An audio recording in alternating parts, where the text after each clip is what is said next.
ओम श्री गुरुवे नमः। प्रणाम भगवान। आगे भरद्वाज ने कहा, भगवान, भूत भविष्य और वर्तमान के स्वामी पितामह, जिस उपाय से यह समस्त मानव समुदाय संपूर्ण दुख से छुटकारा पा जाए वह मुझे बताइए। आज मुझे यही वर अच्छा लगता है। ब्रह्मा जी ने कहा, वत्स, तुम इस विषय में शीघ्र ही प्रयत्न पूर्वक अपने गुरु वाल्मीकि जी से प्रार्थना करो।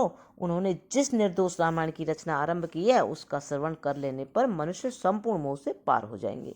वाल्मीकि जी कहते हैं, भरद्वाज से यूं कहकर संपूर्ण भूतों के सृष्टा भगवान ब्रह्मा उनके साथ ही मेरे आश्रम पर आए। उस समय मैंने शीघ्र ही अर्धपाद्य आदि के द्वारा उन भगवान ब्रह्मा जी का पूजन किया।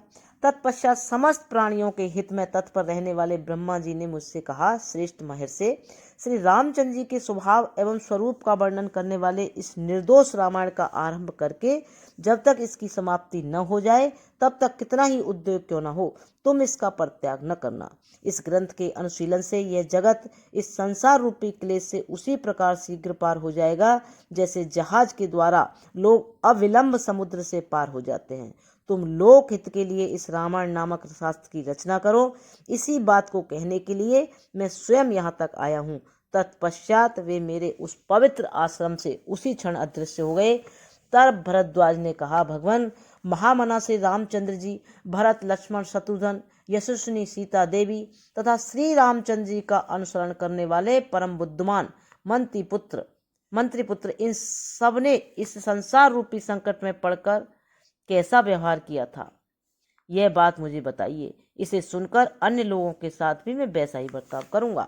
राजेंद्र, जब भरद्वाज ने आदर पूर्वक मुझसे पूर्वोक्त विषय का प्रतिपादन करने के लिए अनुरोध किया तब मैं भगवान ब्रह्मा जी की आज्ञा का पालन करने के लिए उस उक्त विषय के वर्णन में प्रवृत्त हुआ और बोला, वत्स भरद्वाज, सुनो, तुमने जैसा पूछा है उसके अनुसार तुम्हें सब कुछ बताता हूँ। मेरे उपदेश को सुनने से तुम अपना सारा मोह दूर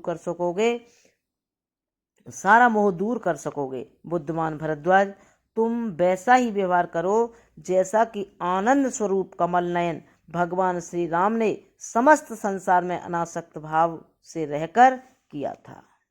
प्रणाम भगवान। अब यहाँ से आगे नेक्स्ट पैरा में।